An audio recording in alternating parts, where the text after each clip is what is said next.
Estás escuchando lavisión.radio.net. Transmite las 24 horas, 365 días del año en calidad estéreo digital. Lavisión.radio.net. Oficinas centrales 1394 Indian Trail Road, Suite 202, Norcross, Georgia. Teléfono en el estudio 678-477-3036. Lavisión.radio.net. Información que va contigo. Una estación integrante de Grupo Visión. Amigas y amigos, les habla Luis Velázquez. Les invito a escuchar mi programa Diálogo Internacional por lavisión.radio.net. En este programa podrán escuchar en vivo los análisis de expertos sobre la actualidad mundial, así como sobre los puntos que componen la agenda política global. Diálogo Internacional con Luis Velázquez. Lunes y viernes, 2 de la tarde, hora del este, por lavisión.radio.net. Información que va contigo. Muy buenas tardes. Encantado de estar de nuevo con ustedes en Diálogo Internacional. En los controles, mi querida amiga Alexia. Hoy tenemos como invitado al embajador Charles Shapiro. Con él conversaremos acerca de la política exterior, de la agenda de Estados Unidos para este año 2022. El embajador Shapiro es diplomático de carrera por más de 30 años. Fue embajador en Venezuela, fue embajador en Santiago de Chile, Trinidad y Tobago, El Salvador. Fue secretario adjunto para el hemisferio occidental y director de la Oficina de Asuntos Cubanos, y entre otros cargos. Actualmente es el presidente del Consejo para Asuntos Globales de Atlanta, que es una organización sin fines de lucro cuya misión es educar e informar sobre las oportunidades y desafíos alrededor del mundo para los Estados Unidos en general y para Atlanta en particular. Es de hacer notar que las opiniones del embajador Shapiro son opiniones personales y no representan necesariamente la opinión del World Affairs Council. Muy buenas tardes, embajador. ¿Cómo ha estado? Feliz año. Buenas tardes. Muchas gracias, Luis, por la invitación. Un gusto verlo y el mix-up hace un par de semanas. Así es. Muchas gracias por estar aquí conmigo. Embajador, realmente estar en los zapatos de un presidente de Estados Unidos no es fácil. No es fácil llegar a ponerse esos zapatos. Así es. Como tampoco es fácil la agenda que tiene que desarrollar, porque son agendas en dos planos.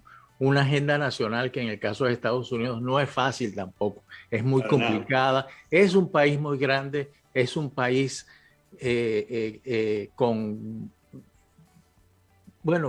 tiene todo acá.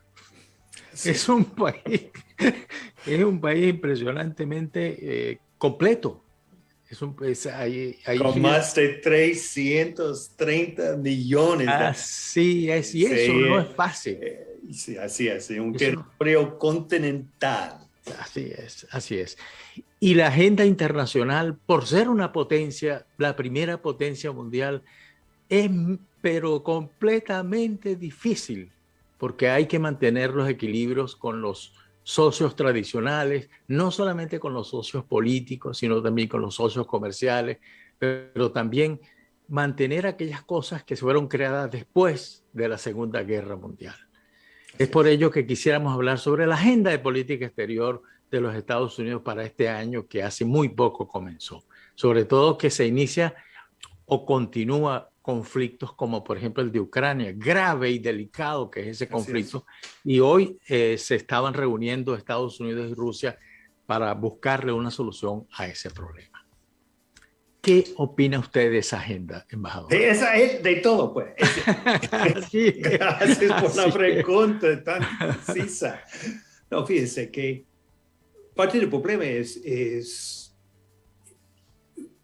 el presidente, desde luego, no tiene posibilidad de poner atención a todos esos problemas. Entonces tiene un staff enorme en el Departamento de Estado, el Departamento de Defensa, la CIA, el Tesoro y todo eso. Entonces solamente los problemas más graves llegan al escritorio del presidente de los Estados Unidos, ¿no? Y ahora pues otra cosa es hablar en enero de los problemas que nosotros vamos a encontrar en el transcurso de año. Sí, no, pero eso es muy difícil. O sea, en diciembre el mundo va a ser muy distinto, ¿no es cierto? Siempre es así. O sea, hace un año todo el mundo estaba hablando de Corea del Norte, fíjense, ¿verdad? Como el problema número uno. Bueno, Así es. y ahora casi nadie menciona Corea del Norte. Bueno, entonces el problema del día es el conflicto en Ucrania.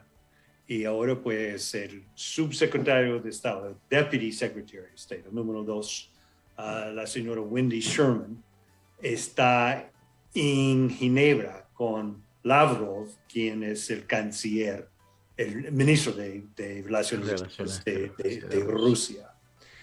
Y aparentemente pues hasta el momento pues, no han llegado a un acuerdo. Pero yo siempre digo, y usted como ex diplomático sabe, que cuando hay problemas hay que conversar, hay que dialogar. Es muy importante que no haya malentendidos en estos momentos. ¿No es cierto? Sí, sí. Estoy completamente de acuerdo. Yo creo que en ese sentido es que se han llevado muchos de los problemas y en ese mismo sentido es porque no hemos tenido más guerras mundiales. Que las haya, ya eso es otra cosa. Pero por eso es que creo que no hemos tenido una guerra, porque tensiones hemos tenido, sin duda alguna. Eso es así. Pero sin embargo, a su modo de ver, embajador, ¿cuáles son los puntos fundamentales de esa agenda de política exterior para este año? ¿Cómo está compuesto? Porque es tan grande. Corea ya no se habla, pero Corea sigue siendo una amenaza. Así es. Una amenaza. Acaba de probar un misil nuevo. Sí, es una cosa insólita. China es principalísimo en todo esto porque, como usted sabrá, se está conformando muy lentamente. Es como estar cocinando, como un chef cuando está cocinando un plato muy importante y se está cocinando lo que podría ser en el futuro un orden internacional, pero esta vez ya no sería un líder mundial, ya serían 3: China, Rusia y Estados Unidos. Yo diría 2. O sea, solamente China y los Estados Unidos. O sea, Rusia es importante, pero en realidad no tiene el poder de proyectar su poderío por todo el mundo. O sea, solamente en los países vecinos, como Ucrania. Entonces, es importante, desde luego, pero no es una superpotencia. Hay 2, China y los Estados Unidos, y China sigue siendo un problema a corto, mediano y largo. Y a la vez un socio comercial muy importante. O sea, durante la Guerra Fría, o sea, el comercio de los Estados Unidos y a Rusia era casi nada. Pero ahora, pues, China es el socio comercial número 2 o número 3 de los Estados Unidos. Entonces, tenemos que seguir ese comercio, ¿verdad? Mientras tratamos con todos esos problemas alrededor de Taiwán, de Hong Kong, de derechos humanos dentro de China. O sea, es un montón de cosas. Y con todo el dinero que el gobierno chino está ganando, o sea, a través de los impuestos, de una economía muy exitosa, es que China tiene el dinero de dedicar a su, como ellos dicen, el ejército popular chino. Pero para ellos el ejército incluye la armada y la fuerza aérea a la vez. Así es. Pero ellos están formando y creciendo con solamente un propósito, y ese es atacar Taiwán. Atacar Taiwán, ¿verdad? Y hundir los portaaviones de los Estados Unidos en el South China Sea, el mar de China. Ese es un conflicto más delicado, pero que va a llevar tiempo a que se pudiera concretar. Yo creo que China, y es mi opinión por lo que he leído, tiene en primer lugar, el presidente Xi tiene un discurso que va más dirigido, ¿no le parece a usted, a la población, a aglutinar aún más todo en torno a él porque es prácticamente un emperador. Y luego se tomarán esas decisiones, pero mientras tanto hay todavía espacio para poder manejar las cosas a nivel diplomático. Así es. Bueno, y los chinos, incluyendo el presidente, pero hasta el embajador en Washington y todos los diplomáticos alrededor del mundo, ellos llevan algo que se llama la diplomacia del lobo. Es una diplomacia muy agresiva. O sea, si uno critica a China, los chinos responden de inmediato. ¡Pah! ¿Verdad? O sea, ellos rechazan cualquier cosa que no es una cosa elogiando la República Popular de China. Y eso me recuerda de Cuba. O sea, es también ese playbook. Sí. O sea, el libro de juego de los cubanos, ¿verdad? O sea, los cubanos los atacan todos los días en Ginebra, en Washington, en las redes sociales. O sea, y eso es lo que hacen los chinos. Sí. Pero hay una diferencia desde luego, entre China. No, por supuesto. Estamos hablando de China y con un vínculo comercial tan importante con Estados Unidos, pero realmente importante. Quizás las empresas más grandes de Estados Unidos tienen sus centros de producción en Asia, pero principalmente en China.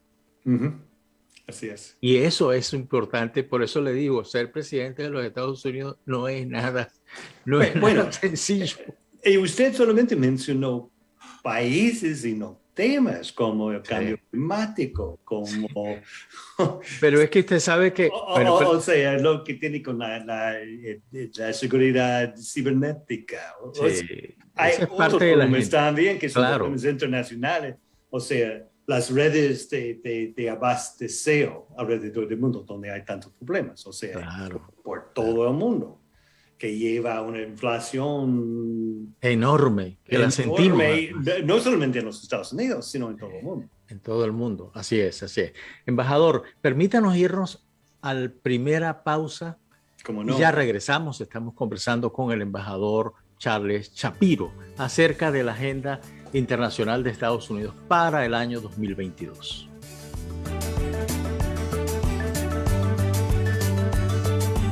Ya regresamos con más de lavisionradio.net. Mantente conectado en Facebook, Twitter, Instagram, como La Visión ATL.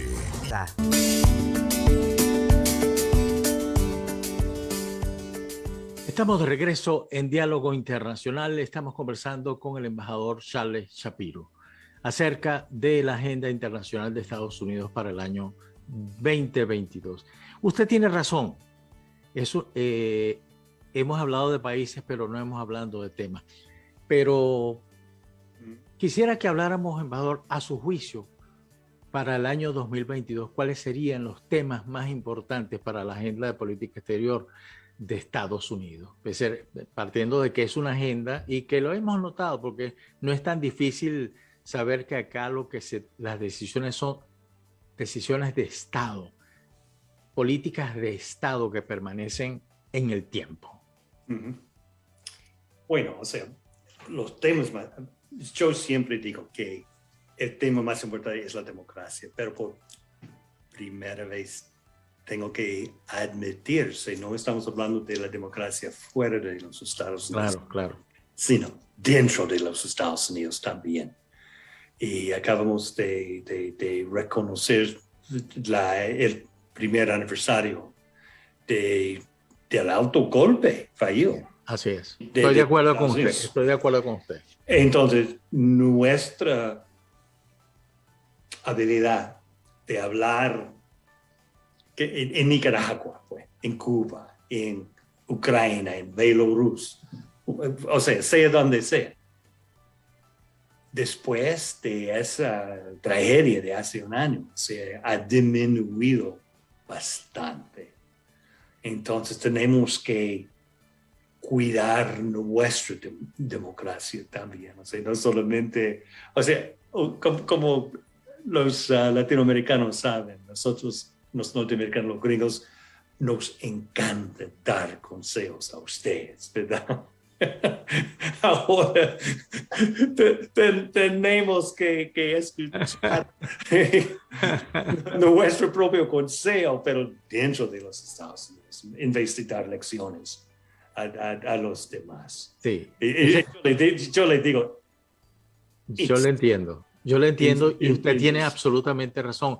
Sin embargo, esas son cosas que pueden suceder y evidentemente Estados Unidos en ese momento estaba pasando por alguien que no quería abandonar el poder por alguna razón y lo llevó a cometer algunas locuras, tomar algunas decisiones que no eran las mejores, pero bueno, sucedió, pero la democracia sobrevivió.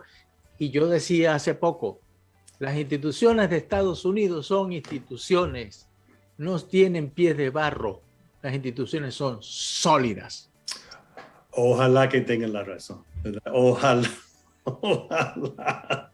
No, pero o sea, yo estoy preocupado por los Estados Unidos, sí, por primera vez en mi vida. Entonces, nuestros hijos y nietos van a tener que cuidar muy, muy, muy al fondo la democracia norteamericana. Entonces, primero. Segundo, o sea, el cambio climático es algo, si estamos hablando de nuestros hijos y nietos, pues, el cambio climático es algo real, algo tangible, algo que nos afecta a nosotros hoy en día, que es hoy el 10 de enero, con una temperatura increíble, claro. ¿No es cierto? Todas esas cosas alrededor de ciberseguridad. ¿Se dice en español ciberseguridad? O sea, sí, cybersecurity, sí. Cybersecurity, ya. Sí, que no, es algo que nos afecta a todos. Okay. Y relacionado con eso es el poderío de las empresas de alta tecnología. O sea, Apple tiene un valor de $3,000 billones. ¿Verdad? Es mucho más que la gran mayoría de los países del mundo, fíjese. Así es. Así es. ¿Verdad? Entonces, las empresas ahora muchas veces tienen más poder, más influencia que los países. Entonces, ese es algo nuevo. Y las fronteras no existen para ellos, ¿verdad? Entonces, wow. Sí, perdone que lo interrumpa, embajador, pero sabe que ahí es donde yo encuentro el problema. Porque son empresas que terminan comportándose como un Estado.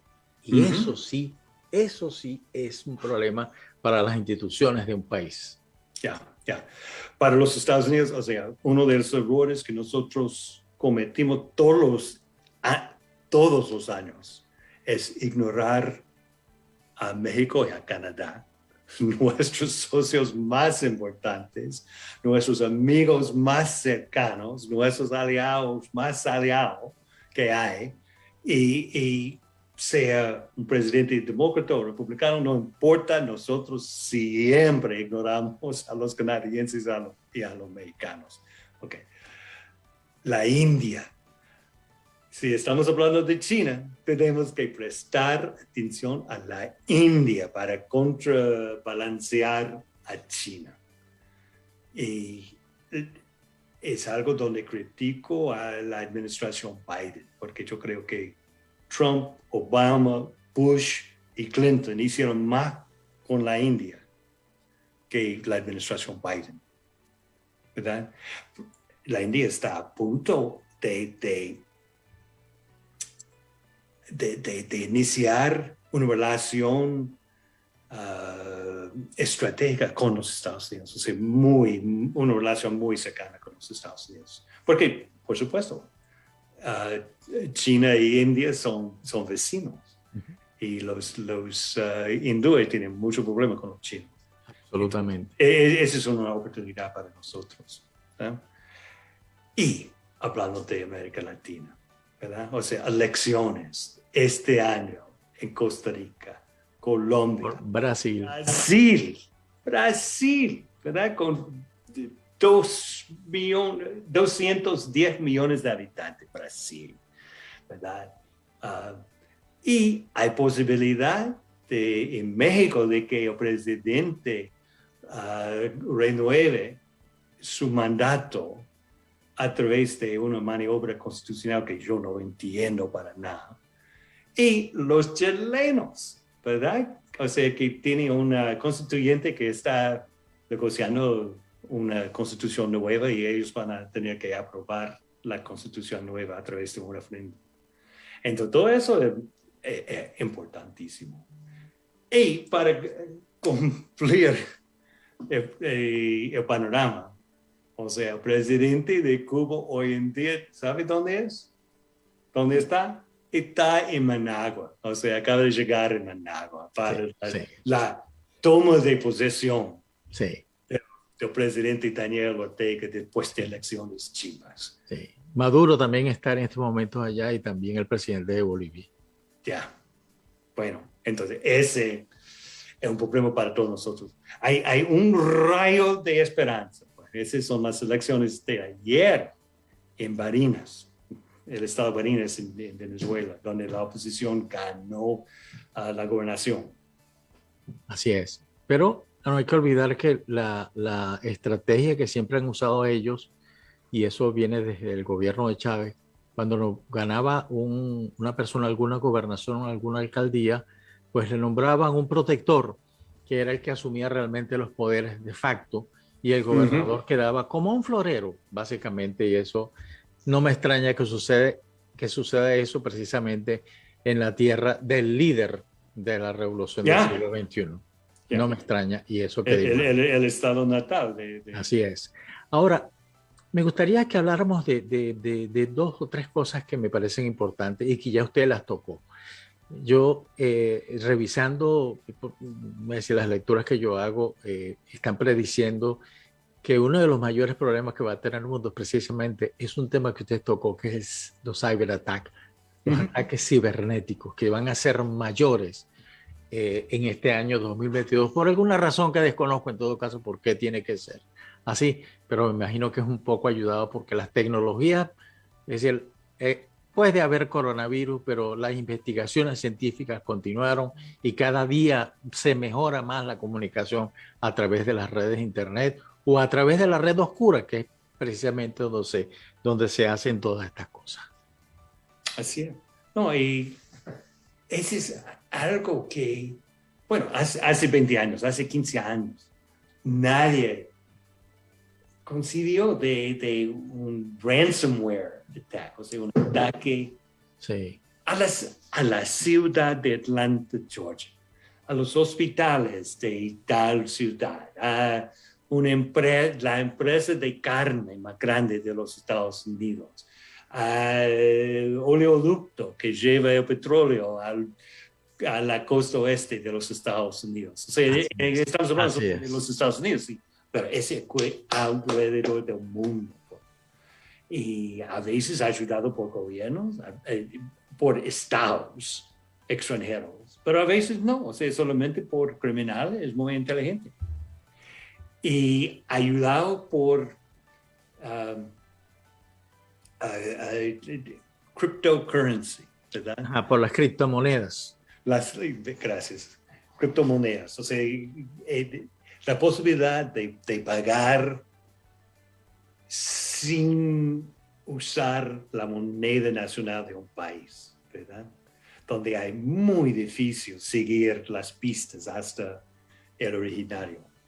¿Ah? Entonces es muy interesante. Y sabe que nosotros no mencionamos las pandemias.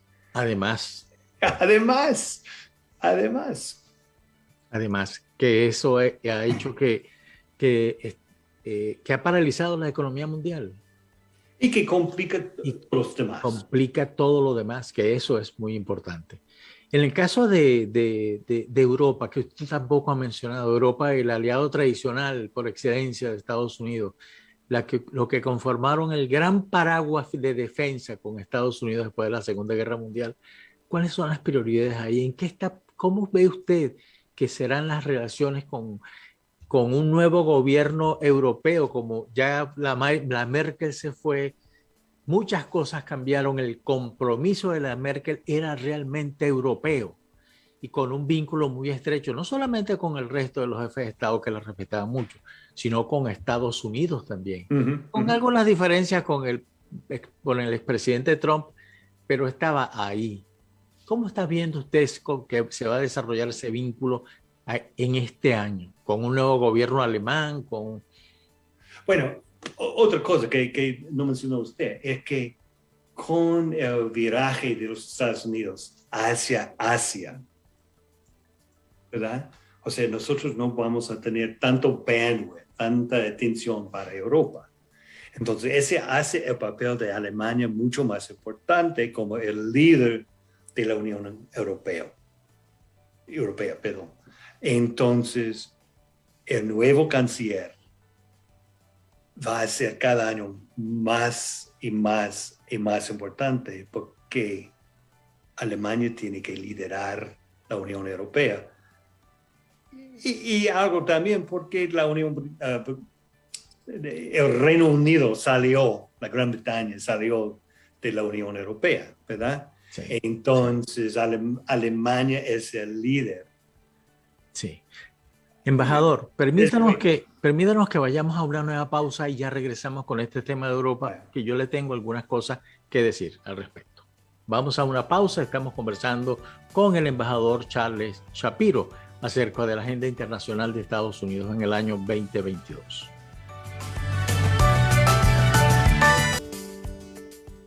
Estamos de regreso en Diálogo Internacional. Estamos conversando con el embajador Charles Shapiro acerca de la agenda internacional de Estados Unidos en el año 2022. Como le decía, embajador, en el caso de Europa es muy, muy importante porque, entre otras cosas, fue el aliado fundamental.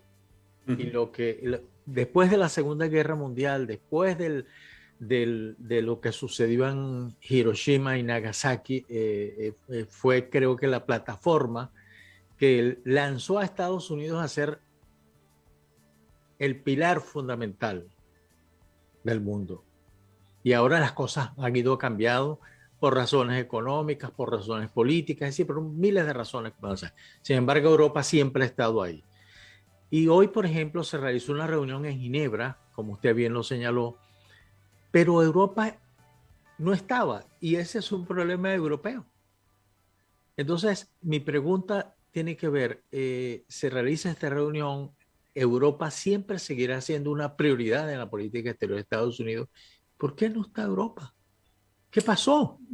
Bueno, no tengo idea. Eso me ocurrió a mí. Pero me imagino que ese fue algo que ellos arreglaron de antemano. O sea, que no fue una sorpresa para los europeos. O sea, y porque en realidad es los Estados Unidos que va a enfrentar a Rusia. O sea, a fin de cuentas, es los Estados Unidos. Pero ojalá que Wendy Sherman, Deputy Secretary of State, el secretario adjunto, hablar de antemano con los europeos. O sea, no ella personalmente, sino su Estado. Y sobre todo con el secretario general de OTAN. Claro, claro. ¿Por qué estamos hablando de OTAN? Estamos hablando de eso, básicamente. Ya. Pero, sin embargo, ha habido unas promesas que yo no he comprendido. Es decir, hay el apoyo, pero el presidente dijo, bueno, pero yo no voy a arriesgar a ningún soldado norteamericano en un conflicto que se genere entre Rusia y Ucrania. Va a tener el apoyo, va a tener armamento, pero no es igual. Bueno, habla con Luis. O sea, a veces la ambigüedad, ¿verdad? Es muy importante. O sea, en vez de poner los naipes en la mesa, a veces es muy importante tener los naipes así, en el pecho, para que el opositor no sepa lo que uno va a hacer. Sí, sí. O sea, bueno, tal vez importante para la política doméstica de los Estados Unidos. La política No, es que el tema Ucrania, embajador, es un tema muy delicado, tanto para Rusia como para Occidente. Bueno, Pero Rusia, porque dice Rusia, yo no puedo tener a la OTAN acá. y el ex secretario James Baker una vez dijo pues que no, nosotros no vamos a incorporar a Ucrania en OTAN. Así es. Entonces, bueno, es muy delicado, Y claramente Putin, el presidente ruso, quiere recrear. O sea, los rusos están acostumbrados a ser el líder de un imperio. O sea, Sí. Antes de la revolución marxista en 1917 y después, ¿verdad? Y como Rusia ahora está interviniendo en, ¿cuál es? Kazajstán, si no me equivoco. En Kazajstán. Ya. Kazajistán. Ya, ok. Entonces, pero OTAN fue fundado como una organización para contener la Unión Soviética y ahora a Rusia. Entonces, los rusos ven primero que Ucrania es parte histórica Así es. de Rusia, que hace 1000 años que Rusia se fundó, no en Rusia, sino en Ucrania, ¿no? En Ucrania.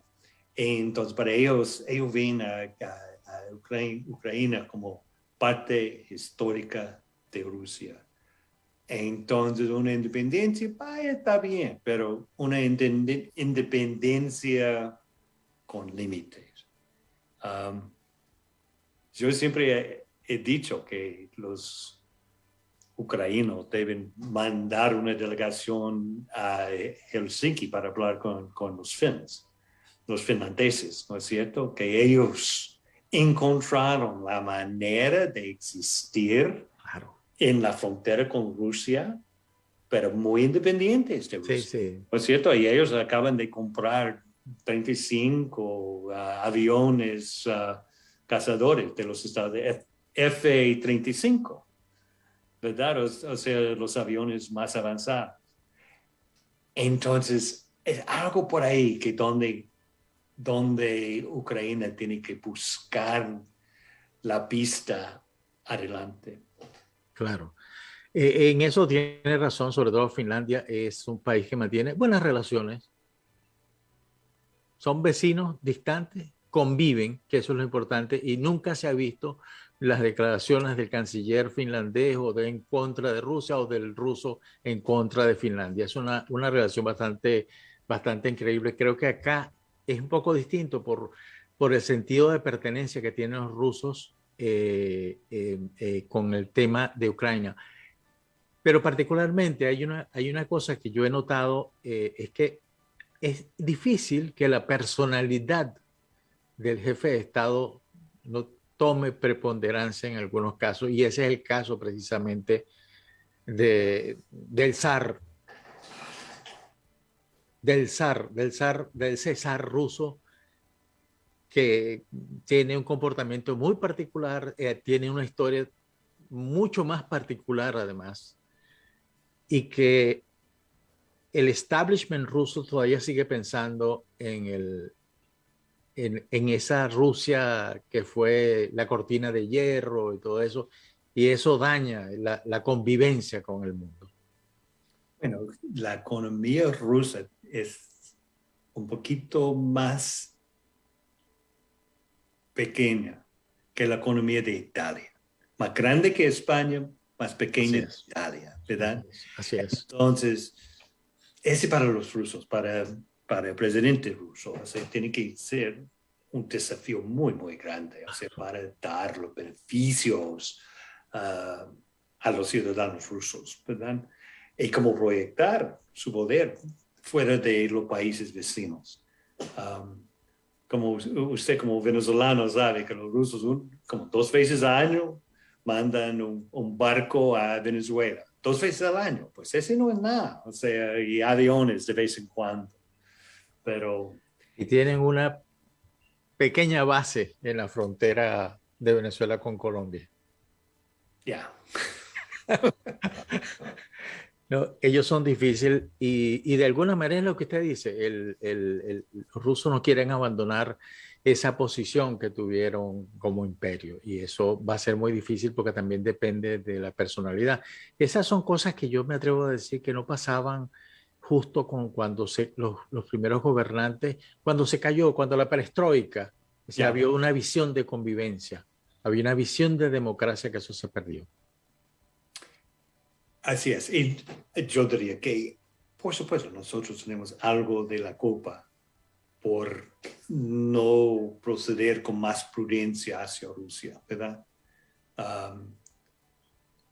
El presidente Bush, padre, tuvo una política de no, ¿cómo se dice?, jatearse, o sea, muy tranquilo, muy callado, no decir, bueno, nosotros destruimos a la Unión Soviética, nada de eso. Entonces tomó todo eso con mucha calma. Pero después de eso, o sea, cada vez los americanos, por ser americanos, pues... Es nuestra naturaleza. Bueno, nosotros somos primero USA, right? Sí. Yo le hablaba de la personalidad de los jefes de Estado porque vi una película que se llama Putin, que de paso se la recomiendo. Ok. Es algo que me dejó realmente impresionado, ¿no?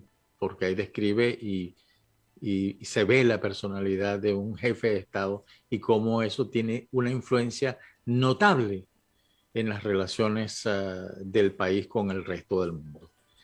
Bueno, nosotros tuvimos un programa hace 3 o 4 meses con Fiona Hill, la ex asesora del Consejo de Seguridad Nacional, experta en Rusia. Ella escribió un libro sobre Putin. Ella conoce a Putin, ¿verdad? Entonces, usted tiene que ver el video de esa conversación. ¿Cómo no? Lo voy a buscar. Muy reveladora. Lo voy a ver. Lo voy a ver. Embajador, permítanos ir a una nueva pausa y quisiera que este último segmento lo dediquemos a América Latina. ¿Cómo está esa agenda de Estados Unidos? ¿Qué lugar ocupa América Latina en la agenda de la política exterior latinoamericana? ¿Cuáles son los países por donde Estados Unidos podría afianzarse, sobre todo en el tema democrático, que hay un déficit democrático en América Latina, pero también lo hay en el mundo? Vamos a una pausa y ya regresamos.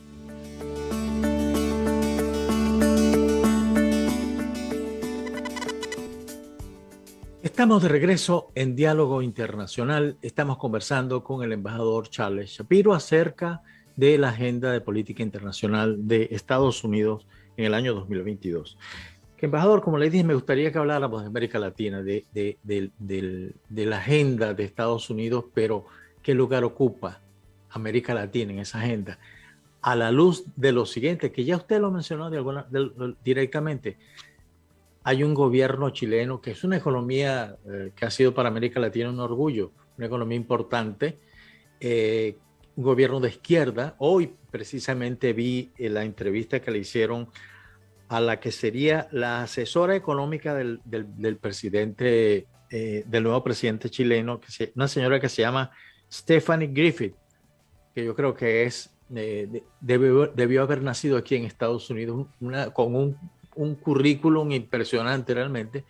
Y leí la entrevista de lo que sería la política económica, lo que sería el vínculo exterior, pero si quiere que le confiese, tanto usted como yo estábamos en Venezuela cuando Chávez llegó al poder y el discurso, francamente, se me pareció estar escuchando a la gente que lo acompañaba en ese momento a Chávez. Wow. Y entonces eso me preocupó porque ellos hablaban de muchas cosas que son irrealizables, ¿no? Pero bueno, cada quien tiene su agenda. A lo mejor los chilenos son mucho mejores y logran manejar esa situación que les viene, pero nadie sabe con una constituyente que está funcionando y que yo me permito y con todo respeto decir, a mí me parece que la nueva constitución chilena va a ser así como una especie de arbolito de Navidad, en donde todo el mundo le va a colgar algo, pero que va a ser inútil a los fines del desarrollo político, económico y social del país. Pero tenemos Venezuela que está complicada. Tenemos unas elecciones de Colombia que es fundamental para Estados Unidos, pero también es importante para nosotros, y usted lo sabe bien. La guerrilla se ha posesionado de una gran parte del país y está incluso manejando directamente las decisiones políticas en regiones muy importantes para la economía venezolana. Está Bolivia, está Argentina. Es decir, yo quiero que usted en 2 palabras me diga, bueno, América Latina ocupa este lugar y por estas razones, ¿y qué es lo que deberíamos hacer? Bueno, primero, o sea, esa es un weakness, es una debilidad nuestra de no poner suficiente atención en América Latina, ¿verdad? O sea, año tras año, primero. Sí. ¿Por qué? Porque los crisis de América Latina no son las crisis trascendentales para los Estados Unidos. Son importantes para los venezolanos, para los chilenos, brasileños, lo que sea, pero no para los Estados Unidos. Por la falta de un enemigo de superpoder tipo Rusia, tipo China. Pues ahora está cambiando. Ahora está cambiando. Con la presencia, no de Rusia, sino de China. China. O sea, el primer socio comercial de la gran mayoría de los países latinoamericanos es China. El comercio con China no es un comercio, pues, y los préstamos de China no son préstamos, sino... No son regalos. No, para nada. No, yo me acuerdo muy bien que el embajador chino en Caracas en ese entonces me dijo, bueno, los venezolanos, los chavistas creen que nosotros estamos aquí como un tipo de Santa Claus para darle dinero, y no es así, estamos aquí para ganar dinero, ¿verdad? Y poder, digo yo. Entonces es muy importante. Y ese, pues, de repente los norteamericanos estamos tratando de averiguar lo que está pasando en América Latina. Además, hay problemas de Centroamérica. Y porque cuando se habla de la frontera con México, no son mexicanos que están cruzando ilegalmente, sino centroamericanos. Así es. Y los problemas centroamericanos en realidad de los 3 países, Honduras, Guatemala, El Salvador, son problemas muy al fondo. No son algo que se puede solucionar en un 2x3, ¿verdad? O sea, son problemas que tenemos que trabajar con los gobiernos, aún con los problemas y las debilidades que tienen esos gobiernos, a largo plazo, muy pacientemente, para que pase en Centroamérica lo que ha pasado en una gran parte de México, para que haya oportunidades en casa, en vez de tener que ir a los Estados Unidos para ganarse la vida. ¿No es cierto? Y ese en realidad es lo que pasó en México. O sea, uno puede ganarse la vida en México. Uno puede educar a sus hijos en México. No tiene que ir y mandar remisas a México. Pues todavía hay gente que lo hace, pero ha disminuido en gran parte. Ese es el reto para los Estados Unidos y para los gobiernos de los 3 países centroamericanos. So ese se ha hecho un parte de nuestra perspectiva doméstica interna de los Estados Unidos. Y eso es algo que nosotros tenemos que reconocer, que las fronteras en el mapa no frenan los problemas, ni siquiera frenan a los migrantes ilegales, irregulares, decirlo así. Ok, Brasil, desde luego, bueno, No, desde luego el país latinoamericano más importante para los Estados Unidos es México. Eso Es está claro. México. Eso está claro. Es nuestro segundo mercado para las exportaciones de los Estados Unidos. Primero Canadá, segundo México, ¿verdad? Cuando estamos hablando de nearshoring, de hacer cosas no en China, sino en otros países, sacando provecho de mano de obra más económico. O sea, México es obvio. Entonces, tenemos, si se trata de cambio climático, si se trata de agua, si se trata de intercambio, o sea, México es el país más importante y es el país más industrializado de América Latina, mucho más que Brasil, aunque Brasil es un país con 2 veces la población de México. Sí. Ok, segundo, Brasil. Ok, después de Bolsonaro, ¿qué va a pasar en Brasil? Con elecciones en octubre, si no me equivoco, con la segunda vuelta, la 30 de octubre Sí. de este año. Entonces va a ser interesante, o sea, sobre todo para los brasileños, pero también para nosotros y para los países vecinos, que son todos los países de América Latina, salvo que hay un país que no tiene frontera con Brasil. No, Ecuador. Ecuador no tiene frontera con Brasil. Ecuador. Ecuador. Y todos los demás, sí, los países sudamericanos. Además, Colombia. O sea, si uno quiere solucionar los problemas de Venezuela, o sea, la solución corre a través de Colombia, ¿no es cierto? Uh-huh. Entonces, ese también es súper importante para nosotros. Pero cosa curiosa para mí es que los gringos, por nuestro carácter tan gringo, o sea, queremos tratar a América Latina como si fuera una sola ente, ¿no es cierto? O sea, que hay una cosa que se llama América Latina.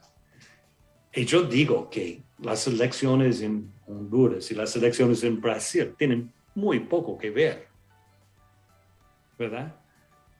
Perfectamente. Argentina con México. O sea, los países son distintos, ¿no es cierto? Y por supuesto, países vecinos afectan lo que pasa en el país vecino.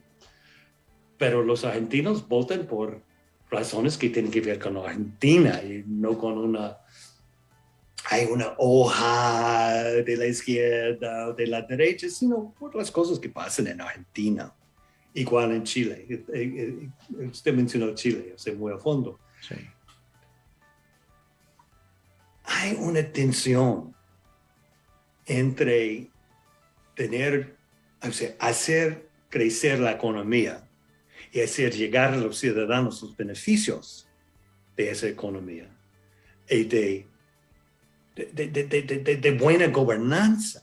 Sea el secreto, embajador. Usted está hablando del secreto del éxito de cualquier gobernante. Así y es el caso de Chile. Uh-huh. Es el caso de Chile. Y es el caso de Venezuela.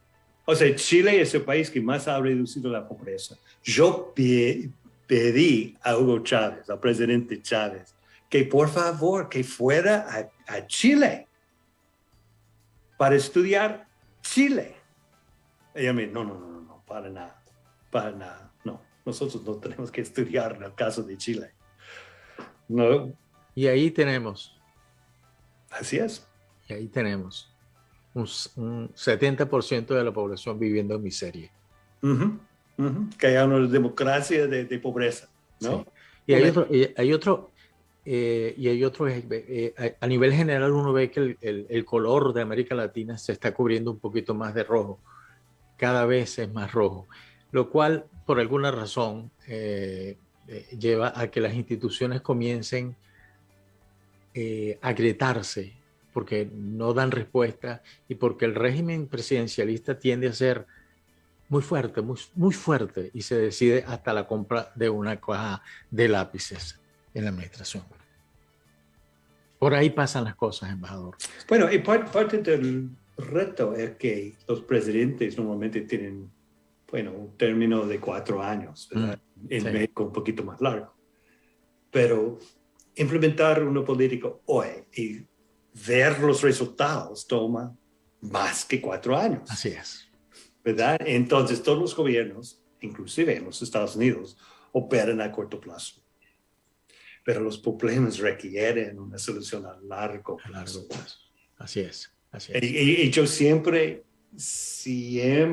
hablo de la gobernanza.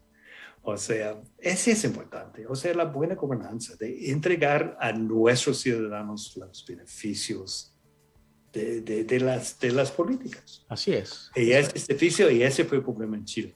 Así es. Que para la clase media, o sea, la cosa salió bien, pero para los pobres no, para nada. Y todavía hay la influencia de una constitución escrita bajo Augusto Pinochet. Sí. Pero bueno, embajador, una vez más, permítale darle las gracias por este tiempo que me ha dedicado. Con usted siempre es muy grato conversar. Yo siento que conversamos con mucha fluidez, con mucha tranquilidad y usted tiene una gran experiencia que vale la pena aprovechar. Muchas gracias, Luis, y gracias por su paciencia con mi español. No, cada vez más oxidado. Sí. Entonces, no, muy bien, muy bien. Se lo agradezco mucho. Y yo le digo que lo he conocido por, si no me equivoco, 5 años. Sí. Y cada año se ve más joven. Y yo muchas gracias, Alexis. Más viejo. ¿Escuchaste? Entonces, yo creo que vio mal el embajador. No, pero dejémoslo ahí. Se ve más joven, Luis. Hay que limpiar un poco ahí nada más Gracias, Alexis. Un millón de gracias, Alexis, por el apoyo que siempre me das. Claro que sí, con gusto. Y un gran abrazo a las personas. Salgan a la calle un rato a disfrutar este sol tan maravilloso. Pero abrigados. Pero abrigados, Sí. Así es. Un fuerte abrazo y muy buenas tardes. Hasta la próxima. Cuídense. Gracias.